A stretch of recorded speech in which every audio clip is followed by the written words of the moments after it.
75장. 이튿날 필립은 기분이 무척 좋았다. 너무 귀찮게 따라다니다가 미움을 사면 큰일이라고 그날은 저녁 식사 때까지 밀드레드와 만나지 않기로 했다. 밤에 데리러 가니 벌써 준비를 하고 있었다. 오늘은 웬일로 이렇게 시간을 잘 지키느냐고 가볍게 놀려주었다. 그녀는 언젠가 필립이 사준 새 옷을 입고 있었다. 아주 멋진데요? 하고 축해주니까 그녀가 말했다. 하지만 다시 가서 고쳐야 해요. 치마가 맞지 않아서. 파리에 가져갈 거면 양장점에 말해서 빨리 해달래야죠. 그때까진 되겠죠 뭐. 그렇지만 앞으로 꼭 사흘밖에 남지 않았어요. 11시 차로 떠날까요? 좋을 대로 하세요. 어쨌든 한 달 가까이는 단둘이서 지내게 되는 것이다. 필립은 여자의 모습을 탐욕스러운 눈으로 훑었다. 사랑의 번뇌라고나 할까, 스스로도 우스워질 지경이었다. 도대체 당신의 어디가 그렇게 좋을까? 필립은 웃는 얼굴로 말했다. 고맙군요. 메마른 몸이 거의 뼈가 보일 정도였다. 가슴은 사내 아이처럼 납작했다. 얇고 필기 없는 입술은 차라리 보기 흉했고 살갗은 파르스름한 빛조차 감돌았다. 필립은 웃으면서 말했다. 여행 떠나거든 당신 강장제를 좀 많이 먹어야겠어요. 살이 찌고 혈색이 좋아져서 돌아와야죠. 난 살찌고 싶지 않아요. 그리피스의 말은 끝내 꺼내지 않았다. 그러다 식사를 하면서 필립은 갈로 속에 이제는 그녀에게 자신이 있었던 것이다. 이렇게 되어 있어요. 그러다 식사를 하면서 필립은 그의 심술스러운 투로 이렇게 물었다. 지난밤엔 해리와 재미를 본 모양이죠? 암요, 난 그분 좋아한다고 했잖아요. 그러면서 여자가 웃었다. 천만다행으로 해리는 그렇지가 않은 모양이던데? 어떻게 알아요? 들었죠, 본인한테. 여자는 필립의 얼굴을 망설이듯 쳐다봤다. 그러자 묘한 광채가 그녀의 눈에 떠올랐다. 그렇다면 이 편지 읽어보세요. 오늘 아침에 받은 거니까요. 그녀는 이렇게 말하면서 편지 한 통을 그에게 넘겨주었다. 힘차고 똑똑한 틀림없는 그의 필적이었다. 무려 8장의 사연이었다. 문장도 좋고 솔직하고 그리고 매력 있는 필지. 어느으로 보나 숱한 여자를 다루어 본 편지였다. 내 가슴은 당신 생각으로 가득 차 있어요. 첫눈에 당신에게 반해버렸죠. 사실을 말하자면 나는 당신을 사랑하고 싶지는 않아요. 필립이 당신을 열렬히 사랑하고 있음을 아니까. 그건 나로서는 어쩔 수 없는 것이죠. 필립은 참 좋은 남자예요. 그러나 나로서는 매우 미안한 일이긴 하지만 그것은 내 탓이 아니에요. 그저 어떤 강한 힘에 사로잡혀 있는 느낌이에요. 내일 점심 식사를 같이 해준다니 정말 고마워요. 벌써부터 당신을 만날 생각에 가슴이 설레네요. 그리피스는 편지에 여자가 좋아할 만한 온갖 찬사를 늘어놓고 있었다. 날짜는 어제 저녁이었다. 그러고 보면 필립과 헤어진 뒤에 쓴 것이 분명했고 필립이 이미 잠들었으리라고 생각되는 시간에 일부러 편지를 붙이러 나온 것이 틀림없었다. 그는 괴롭게 뛰는 가슴을 가까스로 달래며 읽었다. 그러나 겉으로는 티끌만큼도 놀란 표정을 나타내지 않았다. 그는 미소와 더불어 조용히 편지를 여자에게 돌려주었다. 점심 식사는 좋았어요? 물론이죠. 여자는 힘있게 대답했다. 그는 손이 떨리는 것 같다 살며시 테이블 밑으로 감추었다. 그린피스란 친구 너무 믿지는 말아요. 엄청난 바람둥이니까. 여자는 편지를 들어 다시 한번 읽어보았다. 나도 어떻게 할 수가 없어요. 대체 어떻게 되어가는 것인지 종잡을 수가 없어요. 짐짓 냉담을 가장하는 말투였다. 그렇지만 나로선 좀 난처한 문제예요. 당신도 뭐 그다지 아프지도 쓰리지도 않을 거 아니에요? 그래, 어떻게 하란 말이죠? 머리카락이라도 몇 줌 뜯는 것을 보고 싶단 말인가요? 그야 화낼 줄은 알았지만 그런데 이상하게도 난 조금도 화가 나지 않아요. 이런 일이 생길 줄은 벌써부터 알고 있었으니까. 아무튼 처음부터 두 사람을 만나게 한 게 내 잘못이었어요. 어느으로 보나 그 친구가 나보다 낫다는 건 나도 알고 있었어요. 나보다 훨씬 재미있고 미남인데다가 당신이 좋아할 만한 얘기도 수두룩하고. 무슨 뜻으로 그런 말 하는지 잘 모르겠네요.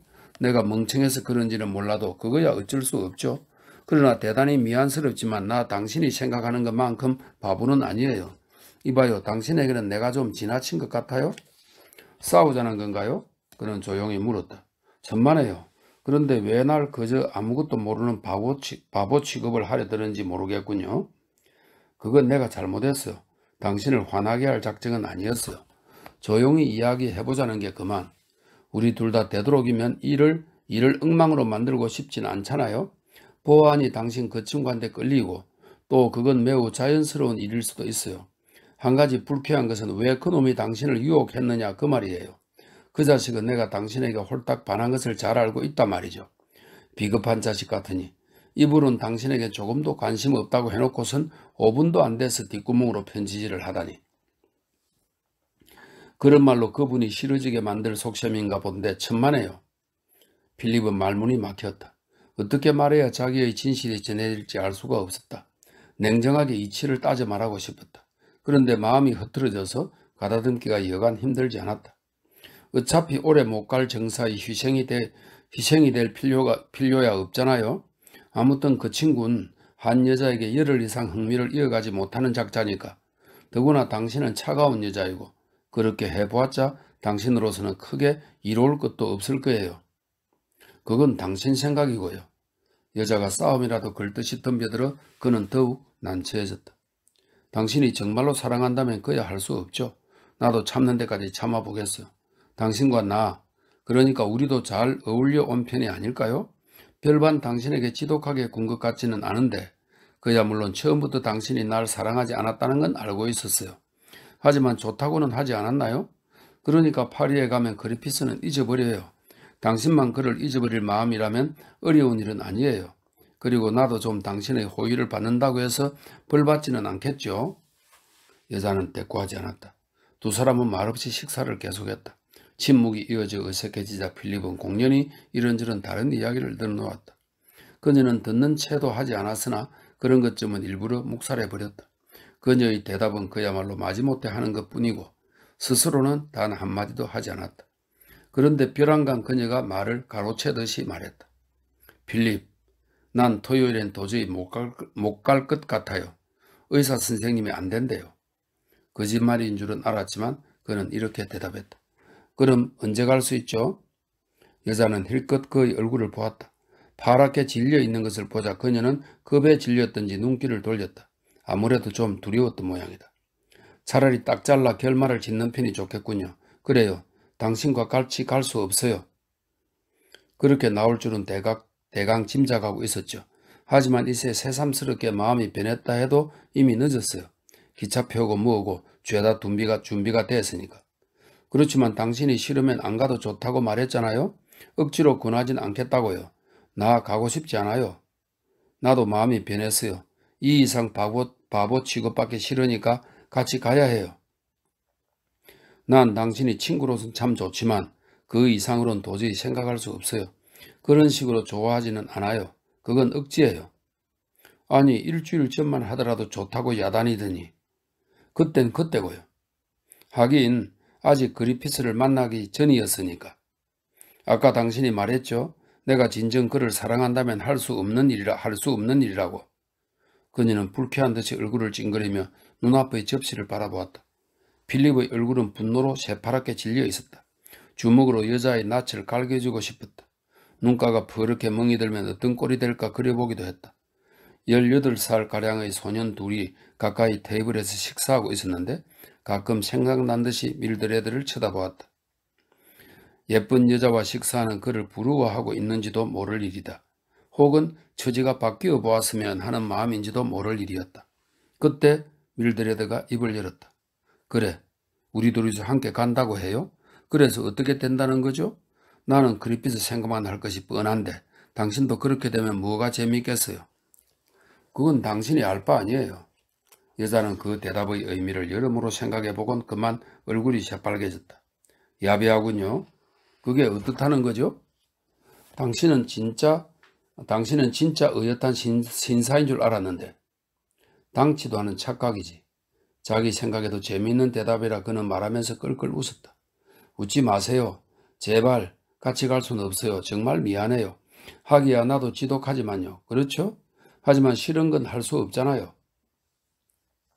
잊었어요 당신? 당신이 곤란할 때 난 꽤 하느라고 했는데 아기를 낳기까지 생활비는 물론 입원비도 모조리 치러주었죠. 그리고 브라이튼에 가는 여비며 지금은 또 아기 양육비까지 모두 내 돈이에요. 당신 옷감도 그렇고요. 지금 당신의 몸에 두른 것도 한 오락이 남김없이 모두 내가 치른 것 아닌가요? 당신이 신사라면 내게 해준 것을 그렇게 눈앞에서 손꼽진 않을 거예요. 아, 시끄러워. 제발 입 좀 닥쳐요. 신사는 무슨 놈의 신사? 내가 신사라면 당신 같은 바람둥이에게 걸려들어 시간 낭비할 줄 알아? 날 좋아하고 안 하고가 대체 어쨌단 말이야. 이 이상 바보 취급받기는 싫어.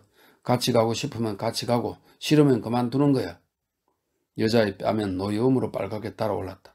대꾸했을 때의 목소리에는 평소의 점잠 빼던 말투는 간데 없고 천박한 뒷골목투가 고스란히 드러나고 있었다. 처음부터 당신 같은 건 조금도 좋지 않았어요. 한 번도 좋다고 생각한 적도 없고 당신이 억지로 했을 뿐이지. 덤벼들어 키스를 하면 늘 소름이 끼쳤어. 이제 만지는 것도 싫어. 굶어 죽어도 싫어요. 필립은 접시의 요리를 먹으려고 했다. 그런데 목구멍 근육이 말을 듣지 않았다. 그는 술을 마구 품마시고 담배에 불을 붙였다. 온몸이 부들부들 떨려왔다. 말은 하지 않았다. 여자가 일어서기를 기다렸으나 그녀도 자리에 앉은 채 잠자코 식탁부만 내려다보고 있었다. 만약 단둘뿐이었다면 느닷없이 여자의 목을 껴안고 불같은 키스를 퍼부었을 것이다. 세게 입술을 누르면 여자는 길고 새하얀 목을 뒤로 젖힌다. 그 모양이 눈에 보이는 듯 했다. 말없이 1시간이 지나갔다. 마침내 웨이트가 미심쩍은 눈초리로 두 사람을 보고 있는 것이 느껴졌다.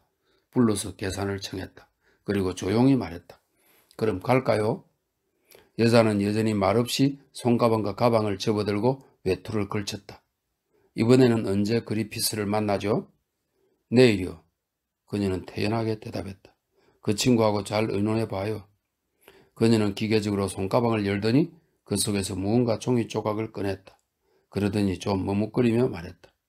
이거 이 옷값 청구서예요. 그게 어떻다는 거죠? 내일 돈을 치르기로 돼 있어요. 그래서? 그런 건 모른다 그 말인가요? 사도 좋다고 말해놓고선. 그랬죠. 그럼 해리한테 부탁하지 뭐. 그녀는 갑자기 새빨개지며 말했다. 꽤 좋아하며 치르겠군요. 그 친구는 내게도 7파운드나 빚이 있어요. 지난 주일에는 현미경을 전당포에 맡겼다니 빈털터리가 돼버렸다는 말이죠. 미안하지만 그런 소리로 날 위협하는 거예요? 나도 벌어먹고 살만하다고요. 그거 정말 잘 됐군요. 나도 이젠 한 푼도 줄 돈이 없으니까. 그녀는 토요일에 내야 할 방세며 아이의 양육비에 생각이 미쳤다. 그러나 아무 말도 하지 않았다. 식당에서 나와 큰 길로 나오면서 필립이 물었다. 마차를 불러줄까? 난 좀 걷고 싶은데. 나 돈 없어요. 오늘 오후에 내야 할 돈이 많거든요. 그렇다면 걷는 것도 해롭지 않겠지. 내일 만약 날 만나고 싶다면 차 시간에는 집에 있어. 그는 모자를 벗어들고 한가로이 발길을 옮겼다. 문득 뒤돌아보니 여자는 아직도 헤어진 자리에 멀거니 서서 사람들의 모습을 바라보고 있었다. 되돌아가서 억지로 웃으며 돈을 손에 쥐어주었다. 자, 이 실링 돌아갈 마차 삭시야. 여자의 대답을 기다리지도 않고 그는 성큼성큼 걸어갔다. 참. 안되겠다. 76장. 이튿날 오후 필립은 방에서 정말 밀드레드가 찾아올까 하고 생각했다. 어젯밤은 제대로 잠을 이루지 못했다. 아침에는 학교 클럽에 나가 닥치는 대로 신문을 읽으며 시간을 보냈다. 휴가로 친구들은 거의 런던에 있지 않았으나 그래도 한두 사람 이야기 상대는 있었다. 체스를 두며 겨우 지루한 시간을 보냈다. 점심을 먹고 나자 몸이 피로하고 두통이 나서 하숙집으로 돌아와 자리에 누웠다. 그는 소설책을 뒤적였다. 그리피스는 만나보지 못했다. 어젯밤 돌아왔을 때는 방에 없었다. 그 뒤로 돌아오는 소리가 들리기는 했으나 여느 때처럼 필립이 자나 안 자나 방을 기웃거리는 일은 하지 않았다. 그리고 아침이 되자 일찌감치 밖으로 나가는 소리가 들렸다. 그를 피하는 기색이 역력했다. 돌연 가벼운 노크 소리가 났다. 필립은 뛰어 일어나 문을 열었다. 밀드레드가 서 있었다. 까딱도 하지 않았다. 들어와요. 그는 여자를 방에 들이고 문을 닫았다. 그녀는 자리에 앉았다. 머뭇하더니 이었고 말했다. 어제 이 실링 고마웠어요. 아, 뭐 그걸 가지고. 여자는 희미한 미소를 띄었다. 필립은 마치 강아지가 장난을 치다가 얻어맞고는 주인의 환심을 사려고 알랑대는 겁먹은 듯한 비굴한 모양을 생각해냈다. 그리피스하고 점심 먹고 왔어요. 하하, 그래? 필립, 만일 당신만 좋다면 토요일에 파리 가기로 해요. 순간 짜릿한 승리감이 온몸을 달렸다. 그러나 그것도 순간 그 뒤로 벌써 의욕이 솟았다. 돈 때문에? 그래요. 반은 해리는 속수무책이에요. 이 집 방세만도 5파운드나 밀렸대요. 그리고 당신에게도 7파운드 빚이 있고 양복점에서도 빚 독촉을 받은 모양이에요. 있으면 뭐든지 전당포에 넣겠다지만 그것도 없는 모양이에요. 나 새 옷값 받으러 오는 그 사람에게 어찌나 시달렸는지. 게다가 토요일엔 방세도 내야 하는데 어디 직장이 그렇게 바로 구해져야죠. 빈자리가 나기까지 조금은 기다려야 하는 게 보통이거든요. 침착히 불평하는 투로 그녀는 말했다. 운명의 부당함을 늘어놓으면서 그것도 자인의 섭리라면 할 수 없다는 듯한 말투였다. 필립은 대답하지 않았다. 여자의 말뜻을 알기 때문이었다. 반은 이라고 했지? 그는 마침내 입을 열었다. 저 해리가 그랬어요. 당신은 우리 두 사람에게는 참 좋은 분이라고요. 그에게는 둘도 없는 좋은 친구였고 내게도 당신만큼 잘해준 사람은 없었어요. 그러니까 우리는 당신에게 잘해야 한다. 그렇게 그 사람이 말했어요. 그리고 스스로도 자기는 원래가 바람기가 있는 편이다. 인간 대эм이 다른 당신 같은 사람을 자기 때문에 버린다는 것은 큰 잘못이라고 하더군요. 자기와는 절대로 오래 이어지지 못하지만 당신은 그렇지가 않다나요? 자기 입으로 그랬어요. 그럼 정말 같이 가고 싶어? 그래요. 그는 여자의 얼굴을 보았다. 그의 입 언저리가 괴로운 듯이 일그러졌다. 마침내 나의 승리. 이제야 내 의사가 통한 것이다. 지금까지의 서글픈 굴욕감에 대해 그는 가벼운 조소를 머금었다. 그녀도 재빨리 그를 보았다. 그러나 그대로 아무 말도 하지 않았다. 당신과 함께 떠날 날을 얼마나 기다려왔는지 무척 괴로웠지만 이번에야말로 정말 행복하게 된다. 아직 말이 채 끝나기도 전에 벼랑과 밀드레드가 와락 울음을 터뜨렸다. 언젠가 노라가 앉아 울던 바로 그 자리에였다. 의자 등받이 가운데가 축 처져 머리 닿는 자리가 약간 오목해진 부분에 얼굴을 파묻고 울고 있었다. 억색의 여자 운이 없는 놈이야 나는. 필립은 혼자말로 중얼댔다. 여자의 여의 몸이 격렬한 울부짖음으로 떨리고 있었다. 이렇게 흐느끼면서 우는 여자를 그는 일찍이 보지 못했다. 너무나 처근해서 마음이 쓰렸다. 저도 모르게 여자 곁으로 다가가 살며시 두 팔로 껴안았다. 싫어하는 기색은 없고 오히려 슬픔을 이기지 못하는 듯 그의 애무에 몸을 맡겼다. 그는 나지간 목소리로 위로의 말을 속삭여 주었다. 자기가 무슨 말을 하는지도 거의 모르는 채 덮치듯이 키스를 퍼부었다. 그렇게 슬퍼요? 아, 차라리 죽고만 싶어요. 아기 낳았을 때 그대로 죽었더라면 좋았을걸. 여자는 신음하듯 말했다. 모자가 그치적거려 필립이 그것을 벗겨주었다. 그리고 머리를 의자 등에 편안히 기대게 해주고 자기는 테이블로 돌아가 그녀를 지켜보았다. 사랑이란 참 무서운 거야. 그는 중얼댔다. 그런데도 사람들은 너도 나도 사랑을 하려더니. 한참 만에 미친 듯한 울부짖음은 겨우 가라앉았다. 그녀는 머리를 뒤로 젖히고 두 팔을 힘없이 늘어뜨린 채 앉아있었다.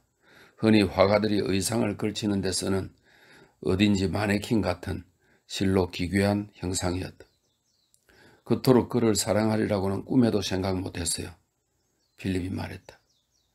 그는 그리피스의 마음을 너무나 잘 알 것 같았다. 필립 자신이 그리피스의 입장에 서 보았기 때문이다. 그의 눈으로 보고 그의 손으로 느껴보았기 때문이다. 그리피스의 육체가 되어 생각할 수도 있었으며 또한 그의 입술로 키스도 하고 그의 파란 눈으로 미소 짓기도 했다. 그러나 놀라운 것은 어디까지나 여자 쪽의 감정이었다. 이 여자에게 이런 격렬한 정열이 가능하리라고는 단 한 번도 생각한 일이 없었다. 그러나 이것은 완전히 사랑이었다. 틀림없는 사랑이었다. 무엇인가가 그의 가슴 속에서 무너져 내리는 것 같았다. 무엇이 허물어져 간다고나 할까? 그런 느낌이 들어 그는 그만 허탈감에 빠졌다. 난 당신을 불행하게 만들고 싶지는 않아요. 싫거든 함께 가지 않아도 돼요. 어쨌거나 돈은 줄 테니까. 여자는 고개를 가로저었다. 아니요, 난 간다고 했으니까 가겠어요. 그렇게 그 친구를 생각하면서 따라간다니 어떻게 된 거죠? 그래, 정말 그래요. 나 진정 사랑해요. 물론 그분과 마찬가지로 어차피 오래 계속되지 않을 것은 알지만 그러나 당장은. 그녀는 잠깐 말을 끊고 어지럽기라도 한 듯 눈을 지그시 감았다. 문득 묘한 생각이 필립의 머리에 떠올랐다. 그는 다시 생각할 여지도 없이 입에서 나오는 대로 토해버렸다. 그럼 왜 그리피스하고 같이 안 가죠? 어떻게 가요? 우리가 돈이 없다는 걸 잘 알잖아요. 돈은 내가 줄 거예요. 당신이? 여자는 고찬 점에 뚫어지게 그를 바라보았다. 갑자기 눈이 빛나고 보려도 핏기가 어렸다. 그런 건 마음껏 하고 싶은 대로 하는 거예요. 끝나면 다시 내게로 오겠지. 그러나 그렇게 말해버리고 나니 견디기 어려운 고통이 엄습해왔다. 그러면서도 그 고통은 웬일인지 그 어떤 감동을 그에게 주는 것이었다. 그녀는 두 눈을 크게 뜨고 그를 바라보았다. 설마 당신 돈으로 그런 짓 하려고요? 해리도 그런 생각은 엄두도 내지 못할걸요? 뭘? 당신이 말하면 문제없을 텐데. 여자가 반대할수록 그는 고집을 세웠다. 그러면서도 한편으로는 물론 거절해 주기를 바라고 있었다. 3파운드면 토요일에서 월요일까지는 놀다 올 수 있겠죠. 아무렇지도 않은 일이에요. 그 친구 월요일에는 북런던의 근무처로 가니까 가기 전에. 필립, 그게 정말이에요? 그녀는 손바닥을 치면서 소리를 질렀다. 정말 보내준다면 앞으로는 정말로 당신이 좋아질 거예요. 당신을 위해선 무슨 일이라도 할 거예요. 그렇게 해주면 이런 기분 완전히 잊히겠죠? 정말로 돈 줄 거죠? 그럼요. 그녀는 사람이 달라진 것 같았다. 큰 소리로 웃었다. 갑자기 정신이 이상스러워졌나 싶을 정도로 행복해 보였다. 그녀는 일어나더니 필립 옆에 무릎을 꿇고 두 손을 잡았다. 정말 좋은 분이에요. 당신처럼 착한 분은 처음 보았어요. 하지만 나중에 화내지 않겠죠? 그는 웃으며 머리를 저었다. 그러나 마음속은 부글부글 끓어오르는 것 같이 괴로웠다. 그럼 해리에게 지금 말하고 와도 돼요? 그리고 당신이 괜찮다고 했다고 말해도 되죠? 당신이 괜찮다고 약속해야만 그이도 동의할 거예요. 아, 필립, 나 당신이 좋아요, 정말로. 돌아오면 당신 하자는 대로 다 하겠어요. 월요일에는 파리고 어디고 다 따라가겠어요. 그녀는 일어서며 모자를 썼다. 어디 가요?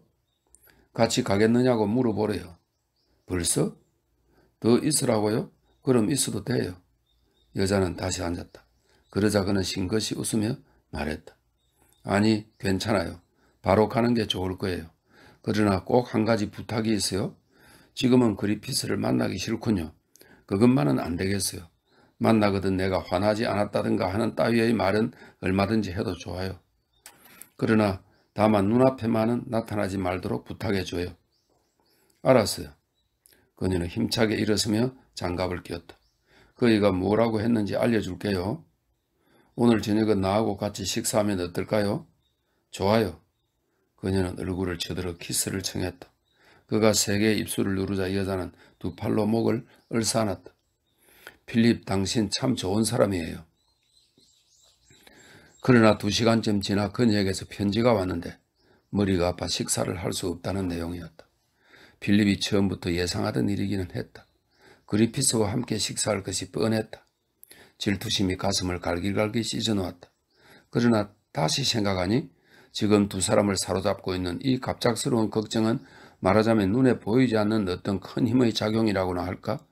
자기의 힘으로는 어쩔 수 없는 일같이 생각되었다. 두 사람이 사랑하는 것은 아주 당연한 일로도 느껴졌다. 어느 모로 보나 그리피스가 한 발 앞선다. 다시 말해서 그가 밀드레드라도 역시 밀드레드와 같은 짓을 했을 것이다. 다만 가장 그의 마음을 아프게 한 것은 그리피스의 배신이었다. 그토록 친한 친구이고 자신이 밀드레드에게 홀딱 반했다는 것을 알고 있으니 좀 더 다른 방법을 구할 수도 있지 않았을까. 그는 금요일까지 끝내 밀드레드를 만나지 않았다. 그때쯤 벌써 그녀를 만나고 싶어 못 견딜 정도였다. 그러나 막상 그녀가 찾아왔을 때 그는 자기 따위는 이미 그녀의 염두에도 없다는 것을 알았다. 그녀의 마음은 오직 그리피스로 가득 찼다는 것을 알게 되자 필립은 돌연 격렬한 정오가 회오리 바람처럼 일기 시작했다. 이제 생각하면 그들 둘이 맺어진 것은 당연한 일이었다. 그리피스는 속물 가운데서도 어떤 가는 속물이다. 하기야 그것은 전부터도 알고 있었다. 일부러 못 본 채 한 것이다. 머리는 텅 빈 속물이지만 그가 지닌 매력이 그의 탐욕스러운 이기주의를 교묘하게 감싸고 있었다. 그는 자기의 욕정을 위해서라면 그 누구를 희생시켜도 뉘우칠 줄 모르는 인간, 바로 그런 인간이었다. 그의 불길한 생활은 또 어떤가? 술집이라는 술집은 하나도 빼놓지 않고 쏘다니고 아무 데서나 마시고 그리고 값싼 정을 찾아 헤맨다. 책이라고는 가까이 해본 적이 없다. 쓸모없는 저열한 입 밖에는 아는 것이라고는 없지 않은가. 고상한 사상 같은 것은 머리에 떠올린 적이 없다. 입버릇처럼 스마트라는 말을 짓거리댄다. 그것이 사람에 대한 그의 최고의 찬사였다. 스마트, 밀드레드가 좋아할 것이 당연했다. 이른바 그 사내의 그 계집이었다. 필립은 두 사람 어느 쪽에도 상관없는 이야기만 밀드레드에게 했다. 그녀는 그리피스 이야기가 하고 싶을 것이다. 그것은 잘 안다. 그러나 필립은 좀처럼 기회를 주지 않았다. 이틀 전 밤 정말 하찮은 핑계로 그와의 식사를 미루었다. 그 일조차 비치지 않았다. 은연중에 갑자기 그의 마음이 식었다는 것을 암시해 줄 만한 그런 이야기만 했다. 그는 특히 아주 따분한 화제, 즉 그것으로 그녀가 마음 아프리라는 것은 확실하지만 그렇다고 해서 상대로서는 쉽사리 터집 잡을 수 없는, 말하자면 미묘한 잔인성이라고나 할까? 그녀로서는 화낼 수조차 없는 그런 화제만 골라내는데 솜씨가 뛰어났다. 마침내 여자는 일어섰다. 그만 가봐야겠어요. 그래요, 바쁠 텐데. 그녀는 손을 내밀었다. 필립은 내민 손을 잡고 작별 인사를 한 다음 여자를 위해 문을 열어주었다. 그녀가 무슨 말을 하고 싶은가를 그는 잘 알고 있었으며, 그리고 그 쌀쌀맞고 조소적인 태도에 그녀가 얼마나 놀라고 있는지도 알고 있었다. 그의 부끄럼 타는 버릇이 남의 눈에는 지독한 냉담성으로 비치고 뜻밖에도 사람을 위압하게 되는 수가 있었는데, 그것을 알고 난 뒤부터 그는 필요하면 의식적으로 이 수법을 썼다. 당신 언젠가 한 약속 잊지 않았겠죠? 문을 열고 기다리는 그에게 마침내 그녀가 말했다. 무슨 약속? 돈 말이에요. 얼마나 필요하죠? 필립은 일부러 어른보다도 더 싸늘하게 말했다. 그러니만큼 묘하게 가시돋치 말이 되었다. 밀드레드의 얼굴이 확 붉어졌다. 순간 그녀의 격렬한 정오심이 아프도록 느껴졌다. 와락 덤벼들지 않은 여자의 자절에게 놀랐다. 어떻게 해서든지 괴롭혀주고 싶었던 것이다. 내일 옷값과 방세를 내야 해요. 그뿐이에요. 해리는 안 간다고 했어요. 그러니까 그 돈은 필요 없어요. 필립은 심장이 덜컥 울리는 것을 느꼈다. 문의 손잡이를 놓았다. 문이 닫혔다. 왜 안 간대요? 당신 돈으로는 도저히 못 가겠다는 거예요. 그때였다. 자학의 악마. 그렇다. 그의 마음에 도사리고 있는 자학의 악마가 고개를 쳐들었다.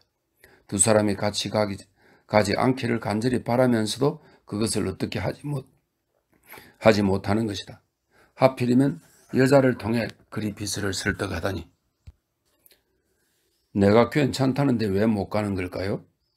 그래서 나도 그렇게 말했어요. 정말 가고 싶으면 뭐 사양할 필요가 없을 텐데. 사양이 아니죠. 물론 가고 싶어 해요. 돈만 있으면 지금 당장이라도 가요, 그분. 그렇게 까다롭다면 그 돈 당신에게 주죠. 나도 그랬어요.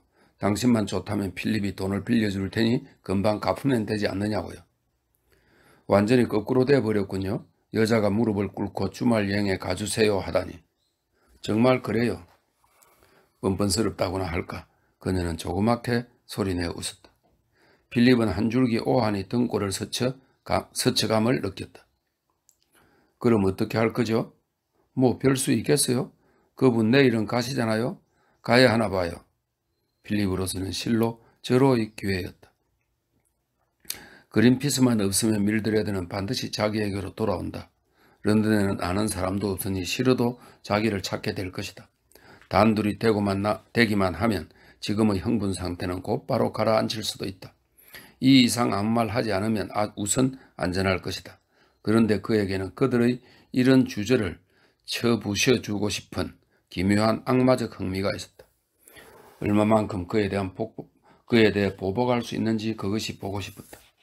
조금만 더 건드리면 상대는 반드시 함락될 것이다. 그들 두 사람에게 파렴치한 행위를 하는 것이 그로서는 한없이 즐거웠다. 입 밖으로 나오는 한마디 한마디가 견딜 수 없이 자신을 괴롭히는데도 그 괴로움 속에서 엄청난 기쁨을 찾아내고 있었던 것이다. 지금 안 가면 영원히 못 가게 될 텐데요. 그래요. 나도 그렇게 말했어요. 그녀의 목소리에는 필립을 깜짝 놀라게 하는 격렬한 데가 있었다. 그는 안간힘을 쓰면서 손톱을 깨물었다.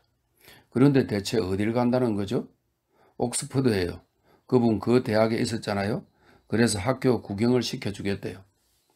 그러고 보니 그도 언젠가 옥스퍼드에 가자고 권유한 적이 있었다. 그런데 그녀는 구경 같은 거 싫다고 깨끗이 거절했던 것이다. 날씨도 퍽 좋은데 지금 그래 옥스퍼드는 참 좋죠. 그래서 나도 많이 말해봤어요. 그러니까 한 번 더 해보란 말이에요. 당신도 권유하더라고 해볼까요? 뭐 거기까지 말할 필요는 없고. 그녀는 그의 얼굴을 보면서 잠시 말이 없었다. 필립도 억지로 웃는 얼굴로 마주보았다. 그는 그녀를 정오하고 경멸했다. 그러면서도 마음속으로는 깊이 사랑하는 것이다. 그럼 이렇게 할까요? 지금 곧 가서 그렇게 하자고 해보겠어요. 간다면 돈은 내일 받으러 오죠. 당신 몇 시에 집에 있죠? 점심이 끝나면 집에서 기다리기로 하지. 그래 주세요. 옷값과 방세는 지금 주죠. 그는 책상으로 가서 있는 돈을 죄다 꺼냈다. 옷값이 6기니 그 밖에 방세와 식비 그리고 일주일분의 양육비였다. 그는 8파운드 10실링을 주었다. 고마워요 정말. 여자는 돌아갔다. 77장 의과대학 지하실에서 점심을 먹고 필립은 하숙집으로 돌아왔다. 마침 토요일 오후여서 주인 아주머니가 청개를 닦고 있었다. 그리피스 군 집에 있습니까 아주머니? 아니요. 학생이 나간 뒤에 바로 나갔는데요. 돌아온다고 그래요? 글쎄요. 돌아오지 않을걸요. 짐을 가지고 나갔으니까요. 어떻게 된 영문인지 알 수 없었다. 그는 책을 들고 읽기 시작했다. 웨스트민스터 공립도서관에서 빌린 버튼의 메카 기행이었다. 맨 처음 페이지를 읽어보았으나 영 머리에 들어오지 않았다. 마음이 거기에 없었기 때문이다. 끊임없이 초인종 소리에 정신을 쏟았다. 그리피스가 밀드레드를 두고 컴비랜드의 고향으로 돌아갔으리라고는 아무래도 생각되지 않았다. 틀림없이 이제 곧 밀드레드가 돈을 받으러 올 것이다. 그는 이를 악물고 계속해 책을 읽었다. 주의를 집중시켜 보려고 애썼다. 한 줄 한 줄 머리에 새기듯 읽었으나 견디고 있는 고통 때문에 무참하게도 일그러져 나갔다. 돈을 주겠다느니 하는 얼빠진 말을 하는 것이 아니었다고 깊이 뉘우쳤다. 그러나 일단 입 밖에 내 말한 이상 여자를 위해서라기보다는 그 자신 때문에라도 이제 취소할 만한 용기가 없었다. 한번 결심한 것은 어떤 일이 있더라도 밀고 나간다는 병적인 완고성이 그에게는 있었다. 3페이지 정도 읽었는데 아무런 느낌이 남지 않았다는 것을 알았다. 다시 처음부터 읽기 시작했다. 그러나 정신을 차려보니 한 문장을 몇 번이나 되풀이해 읽고 있었다. 그리고 그의 사고와 무게는 저 악몽 속에서 보는 수식처럼 뒤얽히는 것이었다. 단 한 가지 그가 할 수 있는 일은 이대로 나가서 밤늦게까지 돌아오지 않는 것뿐이었다. 그렇게 하면 둘 다 떠나지 못한다. 거의 매 시간 그가 돌아왔는지 어떤지 알아보러 오는 그들의 꼴이 눈에 보이는 듯했다. 그들이 실망할 것을 상상하니 즐거웠다. 그는 그저 기계적으로 다시금 같은 문장을 되풀이해 읽었다. 그런데 그것도 결국 할 만한 일이 아니었다. 할 수 없다. 오면 돈을 주어야지. 그리고 인간이 얼마나 파렴치하게 될 수 있는지 보여주자. 이제는 문장 한 줄도 눈에 들어오지 않았다. 글자를 그냥 보고 있을 수만도 없었다.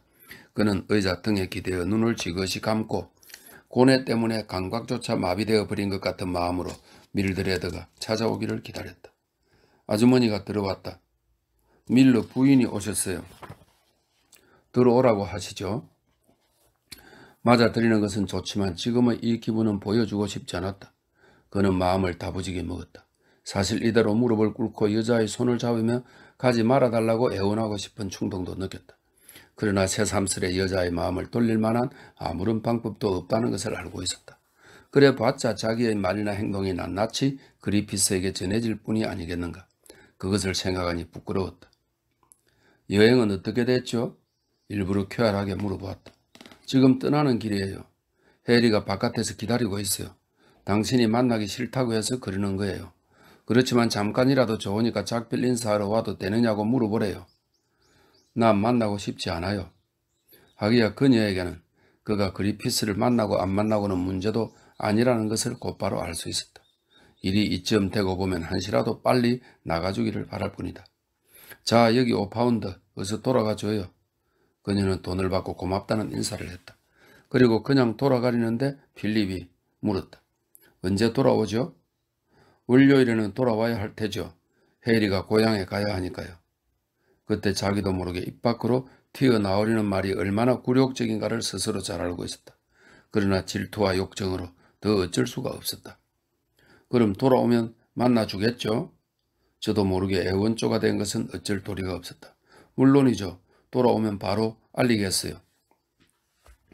악수를 나누고 헤어졌다. 밖에 세우던 사륜 마차에 그녀가 튀어오르는 것을 필립은 커튼 너머로 바라보았다. 마차는 달려가 버렸다. 그는 침대 위에 몸을 던지고 두 손으로 얼굴을 가렸다. 눈물이 솟아오르는 것을 깨달았다. 자기 자신에게 화가 났다. 주먹을 움켜쥐고 몸을 뒤틀어 눈물을 참으려고 했으나 이겨낼 수가 없었다. 뼈아픈 흐느낌이 치솟았다. 이윽고 그는 일어났다. 이 무슨 수치인가. 기력이 다한 듯했다. 얼굴을 씻고 독한 위스키 소다를 만들어 마셨다. 기분이 조금 좋아졌다. 문득 보니 난로 선반 위에 파리행 차표가 놓여 있었다. 필립은 노여움에 떨며 불에 확 집어던졌다. 물을 수 있다는 것을 알았으나 태워버리는 편이 마음 편할 것 같았다. 그러고는 누군가 말상대를 찾으러 밖으로 뛰쳐나갔다. 클럽은 텅 비어 있었다. 아무라도 말상대를 찾지 못하면 그대로 미칠 것 같았다. 로우스는 파리에 가고 없었다. 헤이워드의 하숙집을 찾아가 보았으나 식모가 문을 열고 주말이라 마침 브라이튼에 가고 없다고 했다. 그 길로 미술관으로 가보았으나 거기도 문 닫을 시간이었다. 어떻게 해야 할지 알 수가 없었다. 미칠 것만 같았다. 기차에 나란히 앉아 옥스퍼드로 떠나는 두 사람의 모습이 눈앞에 떠올랐다. 집으로 돌아와 보았으나 역시 견딜 수 없었다. 곰곰이 생각하니 비참하기 바랄 데 없는 생활이었다. 비참하기 비할 데 없는 생활이었다.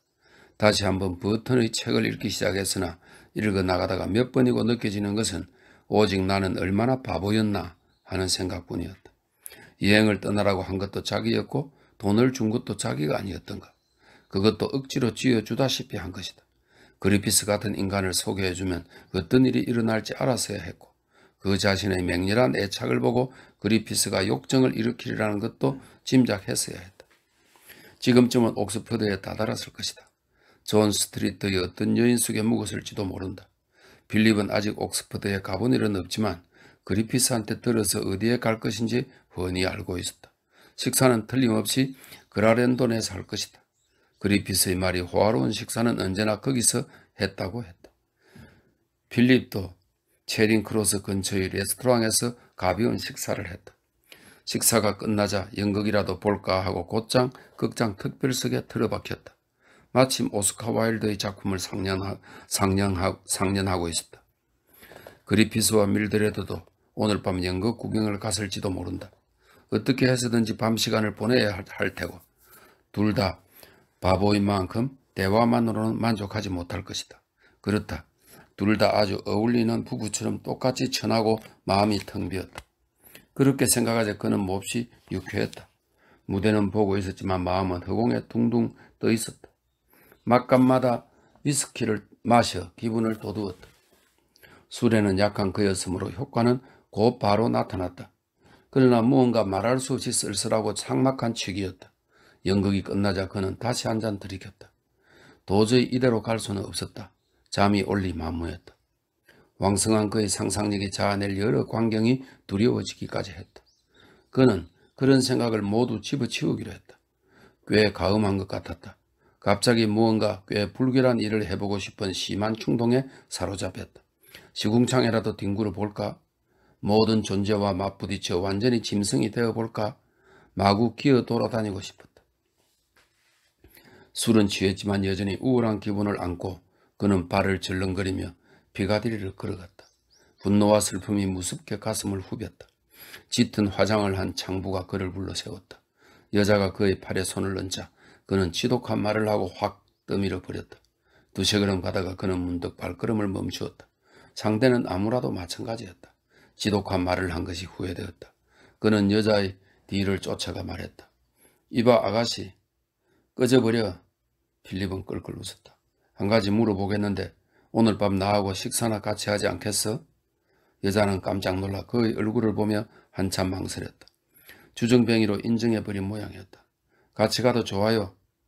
밀드레드가 그처럼 곧잘 쓰던 말을 이 여자도 쓰는 것을 보고 그는 무척 재미가 났다. 툭하면 밀드레드와 같이 가던 바로 그 식당으로 여자를 데려갔다. 함께 걸으면서 그는 여자가 줄곧 자기의 다리를 보고 있는 것을 알았다. 절름발이야. 안 되나? 당신은 참 이상한 분이군요. 여자는 말하고 웃었다. 집에 돌아왔을 때는 온몸이 쑤시고 머릿속이 소리를 지르고 싶도록 쾅쾅 울렸다. 위스키 소다를 다시 한 잔 따라 마시고 마음을 가라앉히자 그대로 침대 속에 들어가 다음날 점심때까지 꿈도 안 꾸고 정신없이 잤다. 78장. 마침내 월요일이 되었다. 이것으로 기나긴 고통도 끝났다고 필립은 생각했다. 기차 시간표를 조심스레 보니까 그날 밤 그리피스가 고향으로 갈 수 있는 마차는 옥스퍼드에서 1시 조금 지나 떠나는 것밖에 없었다. 그러면 밀드레드는 그 몇 분 뒤에 출발하는 런던행 기차를 탈 게 틀림없었다. 그는 역시 마중을 나가고 싶었다. 그러나 그녀도 하루쯤은 혼자 있고 싶을 테고 어차피 밤까지는 돌아왔다는 정갈이 올 게 틀림없었다. 만일 오지 않으면 이튿날 아침 하숙집으로 찾아가면 된다. 어쩐지 기가 꺾이는 것 같았다. 그리피스에 대해서는 무서운 정오를 느껴서나 밀드레드를 생각하면 그토록 지독한 꼴을 당했는데도 그냥 비통에 가까운 욕쟁이일 뿐이었다. 이제와 생각하니 지난 토요일 오후 미친 사람처럼 위로의 손길을 찾아 헤매었을 때 헤이워드가 없었던 것은 차라리 잘된 일이었다. 있었으면 결국 모든 것을 털어놓았을 테고 헤이워드는 필립의 무기력함에 새삼 놀랐을 것이다. 그렇게 되면 과연 필립을 경멸했으리라. 무엇보다도 남에게 몸을 맡기고만 밀드레드를 정부로 삼으려는 데는 놀라 자빠지고 말았으리라.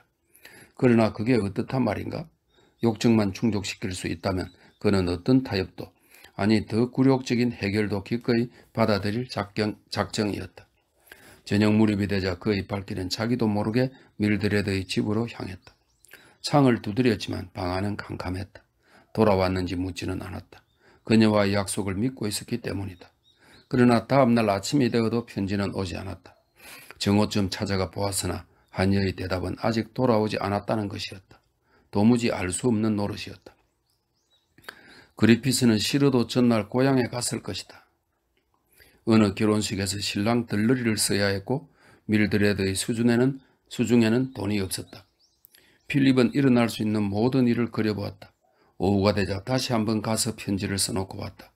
2주일 동안 아무 일도 없었던 것처럼 온화한 투로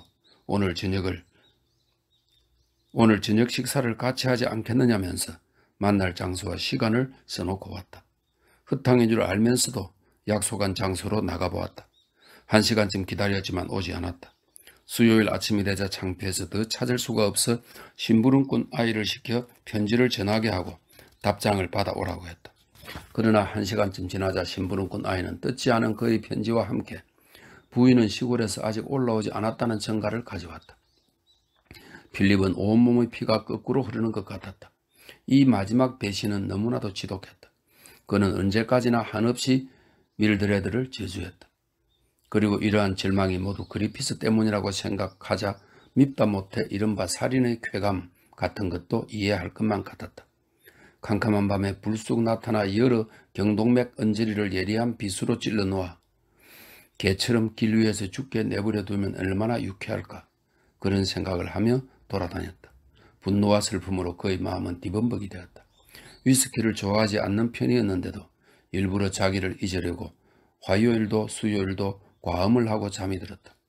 목요일 아침 늦잠에서 깨어 창백한 얼굴에 잠에 취한 눈으로 혹 편지나 오지 않았나고 거실로 나가보았다. 틀림없는 그리피스의 필적이었다. 기묘한 감정이 그의 가슴을 스치고 지나갔다. 뭐라고 써야 좋을지 모르겠으나 아무튼 써야만 할 것 같아 몇 자 적어.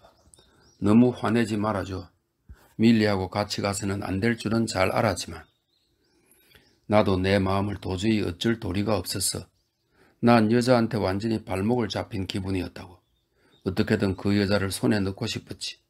자네가 우리 두 사람의 여행 경비를 내주겠다는 제안을 했다는 말을 들었을 때 나는 이미 마음에서 저항력을 잃었어.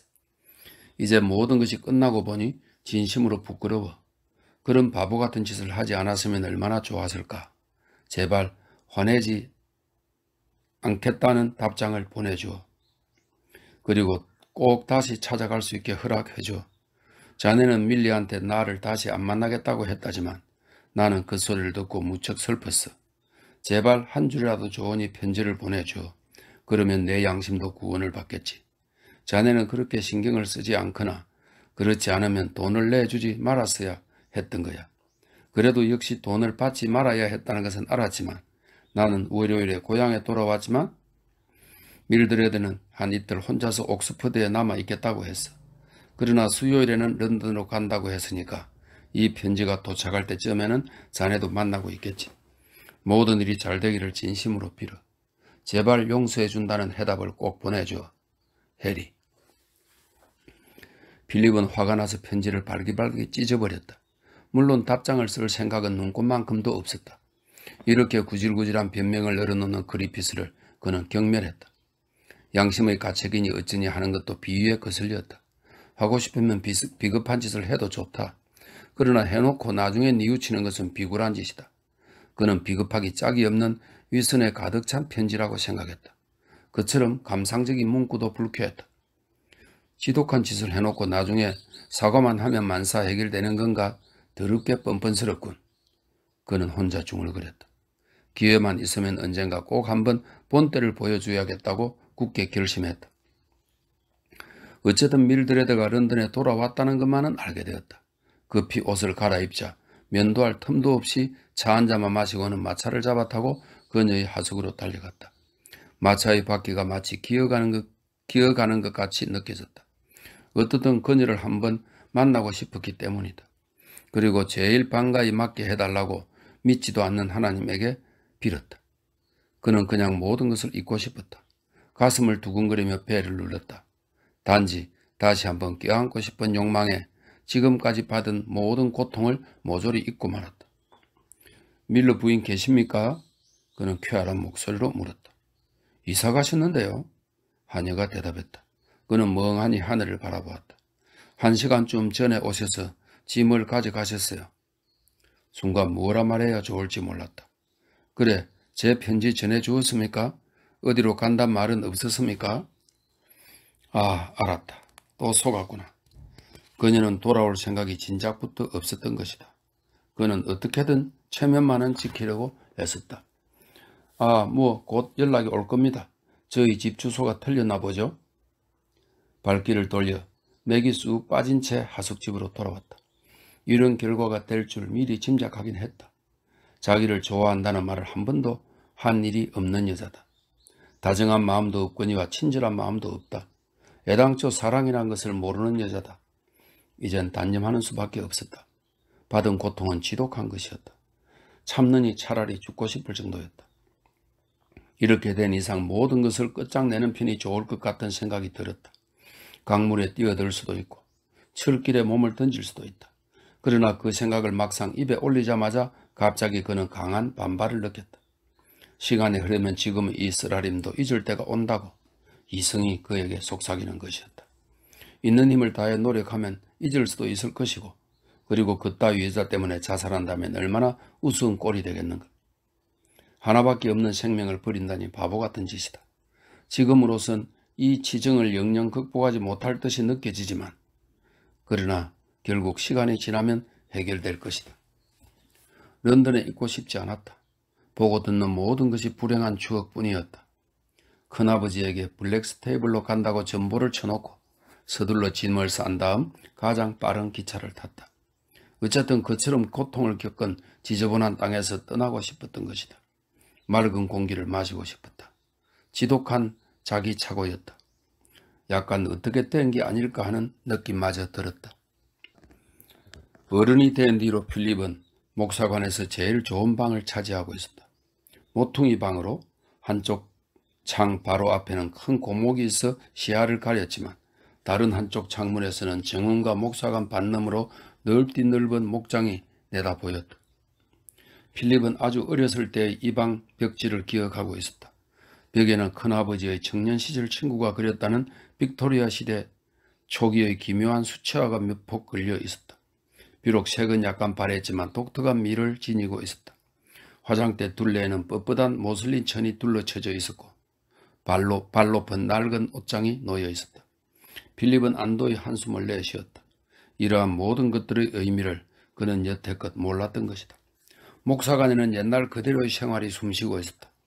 가구 하나 자리를 바꾼 게 없었다. 큰아버지도 똑같은 식사를 하고 똑같은 말을 하고 매일 같은 장소를 산책했다. 다만 조금 뚱뚱해지고 한층 말이 없어지고 또 약간 더 편협해졌을 뿐이었다. 이제는 호라비 생활에도 익숙해져서 큰어머니 이야기는 거의 입 밖에 꺼내지도 않았다. 조사이어 그레이브즈와는 여전히 싸움을 계속하고 있었다.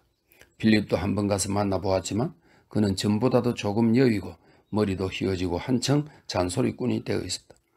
그리고 옛날과 다름없이 독재자 같은 고집으로 여전히 재단의 촛대 문제 같은 것을 반대하고 있었다.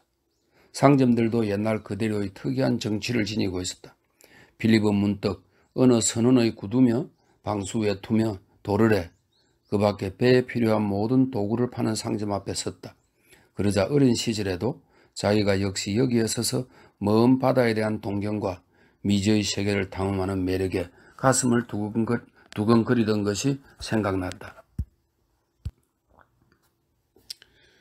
집배운이 탕탕 문 두드리는 소리를 들을 때마다 행여나 런던의 하숙에서 밀드레드가 편지를 보내온 것이 아닌가 적잖이 가슴이 뛰었지만 그러나 오지 않으리라는 것을 잘 알고 있었다. 냉정하게 생각할 수 있는 지금 돌이켜보면 도대체 밀드레드라는 여자한테 애정을 요구한 것부터가 무리였다. 필립에게는 남자에게서 여자에게로 거꾸로 여자에게서 남자에게로 옮아가며 한쪽이 다른 한쪽을 노예로 만들고 마는 것이 무엇인지 좀처럼 이해가 가지 않았다. 편의상 성본능이라고 불러볼 수도 있을 것이다.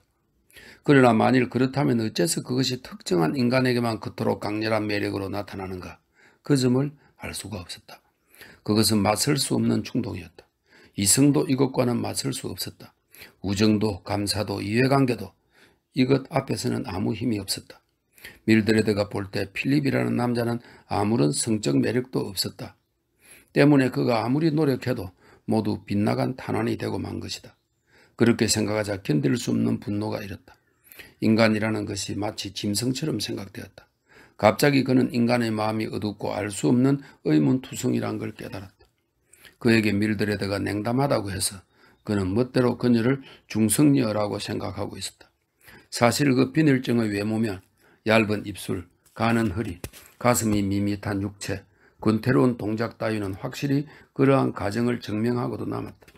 그런데 그런 그녀가 갑자기 사랑의 노예가 되고 그것을 채우기 위해 기꺼이 자신의 모두를 희생하고 만 것이다. 지금까지 그는 그녀와 밀러 사이의 정사를 잘 이해할 수 없었다. 아무리 생각해도 그녀답지 않은 짓이었다. 그녀 자신도 어떻게 설명하지 못했다. 그러나 이제 그리피스와의 관계를 보자 결국 같은 일이었음을 알 수 있었다. 역시 어쩔 수 없는 감정에 휘말렸던 것이다. 그렇다면 그 두 남자의 어디에 그토록 그녀를 사로잡는 신비한 점이 있었을까? 그는 생각해 보았다. 그러고 보면 두 사람 다 단순한, 그녀를 웃기는, 어딘가 경박하고 우스꽝스러운 데가 확실히 있었다. 그러나 결국 그녀를 사로잡은 것은 그들 두 사람의 가장 큰 특징이었던 그 강렬한 성감이 틀림없었다. 본디 밀드레드라는 여자에게는 인생의 모든 사실에 대해 공포에 가깝도록 묘하게 고상한 채 하려는 대가 있었다. 육체의 모든 기능을 무언가 난잡한 것으로 생각하는 면이 있었고 극히 평범한 일까지도 일부러 고상하게 나타내려 했으며 또 간단한 말로 끝날 수 있는 것을 일부러 어려운 말을 쓰려고 하는 그런 면이 있었다. 따라서 이들 두 사람의 야수성은 말하자면 그녀의 마르고 흰 어깨 위에 가해진 채찍이었으며 그 황홀한 고통 밑에서 여자는 그저 바들바들 떨고 있었던 것이다. 한 가지만은 필립도 결심하고 있었다. 즉 두 번 다시 그 고뇌의 추억이 가득한 방으로는 돌아가지 말자는 것이었다. 그는 아주머니한테 나가겠다는 뜻을 편지로 알렸다.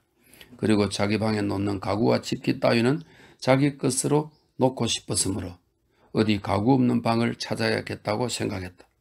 그 편이 즐겁기도 하고 방세도 쌀 것이다. 싼 것도 중요한 조건 가운데 하나였다. 그는요 1년 반 동안에 거의 700파운드나 탕진하고 말았기 때문이다. 구멍을 메우려면 철저히 절약해야만 했다. 이따금 미래를 생각하면 등골이 오싹해졌다. 밀드레드 같은 여자한테 그런 큰 돈을 쓰다니 정말 기막힌 노릇이었다. 그러나 또다시 그런 일이 일어난다면 역시 똑같은 일을 저지르지 않을 자신은 없었다. 한 가지 재미있는 것은 필립이 자신의 감정을 표정에 잘 드러내지 않을 뿐더러 동작까지 느릿느릿한 까닭에 친구들은 그를 의지가 강하고 사리 판단이 분명한 사람이라고 생각한다는 점이었다. 이성적인 인간이라면 모두 그의 성격을 칭찬하기까지 했다. 그러나 그 자신은 알고 있었다. 온화한 표정은 단지 무의식적으로 쓰고 있는 가면에 지나지 않은, 말하자면 나비의 보호색과 같은 것이었다. 자신의 의지가 약한 것에 스스로도 질릴 정도였다. 아주 하잘것없는 감정에조차 마치 바람에 나부끼는 나무잎처럼 흔들렸다. 한번 감정의 포로가 됐다 하면 나머지는 깡그리 전혀 맥을 못 추었다. 자제력이란 것이 없었던 것이다. 그렇게 보인 것은 단지 다른 모든 사람을 움직이게 하는 것에 대해 그가 쌀쌀 맞고 무관심했기 때문일 뿐이었다. 그는 언젠가 자신이 세운 철학을 생각하고 쓴웃음을 지었다. 웬만하면 그가 경험한 위기에서 그것은 아무런 도움도 되지 않았기 때문이다. 왜냐하면 그가 경험한 위기에 그것은 아무런 도움도 되지 않았기 때문이다. 인생이 위기에 처했을 때 사상이 과연 도움이 될 수 있을까? 그는 의심했다. 그가 느끼기에 그는 그 속에 있으면서도 그 외의 것인 어떤 큰 힘에 밀려가고 있었다. 그 힘은 늘 쉼없이 파올로와 프란체스카, 이것은 단테의 신곡 지옥편에 나오는 인물들이랍니다. 형수와 시동생 사이로 이루어질 수 없는 사랑을 불태운다 이렇게 되어 있네요. 파올로와 프란체스카를 싸고 휘몰아치는 지옥의 강풍처럼 그를 세차게 몰아세웠다. 일이 생기면 취해야 할 행동에 대해서는 생각했다. 그러나 자칫 중요한 국면에 처하고 보면 본능과 감정, 그 밖에 뭔지 확실히 알 수 없는 손에 붙잡혀 전혀 길을 못 썼다. 환경과 성격이라는 두 힘에 의해 움직이는 기계처럼 다만 움직이고 있을 뿐이었다. 그의 이성은 방관자로 옆에 서서 사실을 살피기는 해도 끼어들 힘은 전혀 없었다. 아득히 먼 하늘에서 인간의 행동을 구구보고는 있으나 아주 작은 현상 하나도 바꿀 수 없는 저 에피쿠로스 신과 똑같았다.